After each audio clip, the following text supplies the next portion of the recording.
All right, you guys. Today, what we're going to be doing is discussing some vocabulary for the art class. Art terms are pretty essential to understanding in depth the content area of art, to understanding the art classroom. Every content or every subject that you're learning about is going to have its own vocabulary terms, its own content vocabulary. Vocab is essential to learning anything there is to know about that content, especially if it's something that you want to know in depth. With art, because it's visual, we have to have a common language to use to describe some of the things that we're seeing. So we need to have an understanding of these vocabulary terms so that we can understand each other.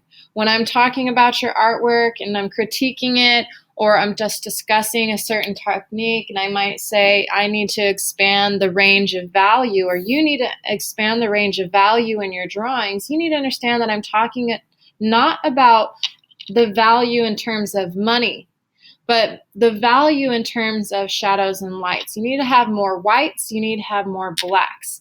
So you need to understand what I'm talking about, because I'm going to be using art vocabulary throughout the class. I'm not going to dumb down the language. I'm expecting you to learn this so that you have a better understanding of the class. So we will spend quite a bit of time in each unit and each lesson discussing some vocabulary terms. And each project that we do is going to be based on at least one element or principle of art or principle of design. So in order to learn the vocabulary, I use a foldable system. So you see here a sample of some foldables, in particular the 8-door vocabulary foldable. So I would ask you to do this, say in a sponge activity, make an 8-door vocabulary foldable. You already know right off the bat that's what we're going to be doing that day, is learning some new vocabulary terms. So you see here is in a sample of it. There's 8 doors, see 2, 4, 6, 8, they open up and they close. On the outside is going to be the vocabulary term. On the inside is going to be the definition, and on the interior of the door is a sample. So right here we're talking about foreground. The foreground in the scene of or artwork is the area that seems the closest to the viewer. And here I've drawn a little composition and highlighted the area that's in the foreground. So these are essentially little flashcards that you guys can use to copy down the information, the terms, and then go home and study the terms so that you can do well on the quiz, but more importantly, so that you understand what it is that we're talking about in the classroom when we're discussing your projects and as we're working. So these fold up really nicely. I can fit multiple foldables on one page, okay? And so this is the system that I use, because really it's like a flashcard embedded inside of your sketchbook for the class. So what is it, or how is it that we make them?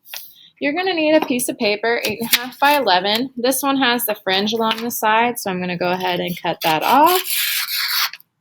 Okay, and I'm going to throw that into the trash can.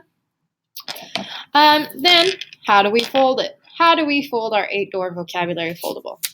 I'm going to take the paper and I'm going to fold it in half, long ways, or hot dog is the traditional term, but I like to call it burrito.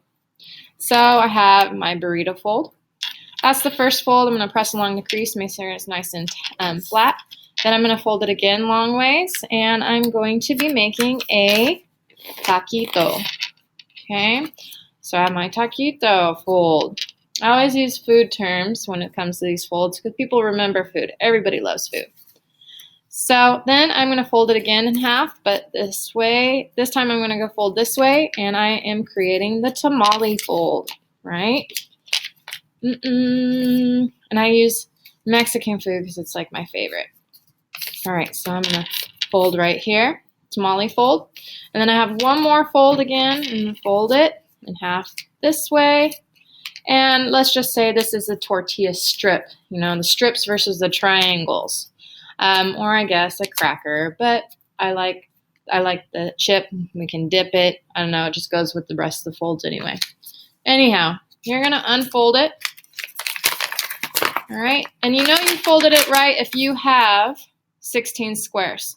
So it should be 4 squares along the top, 4 squares along the side, so 4 by 4.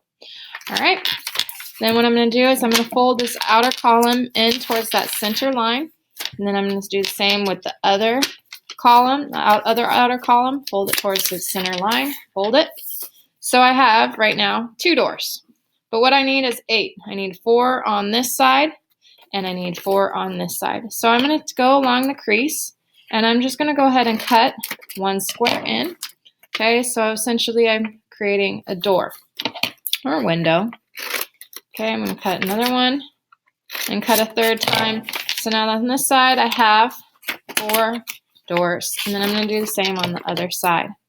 So 1, 2, and 3. So now I have 8 doors in my foldable. So what I'm going to do is I'm going to go ahead and fold it up. And I'm going to take that, crease it, this, crease it, and take that and crease it. And what I want to do is I want to insert it into my sketchbook. So I already have 2 in my sketchbook. And what I want to do is I want to put a third one in. So the best way to glue this so that you can utilize the space more efficiently is it's folded up. So what I want to do is I want to put glue just on these 2 center squares. So I'm going to go ahead and put some glue on. Okay, rub it there. Rub it with my finger to spread out the glue. Then I'm going to go ahead and place it inside, press it down. So now what I can do is it's folded up. Those 2 are the only 2 that are pasted down, and then I can unfold the rest of them so it expands out on my page. So then, you know, these 2, they fold down. These ones, they fold down.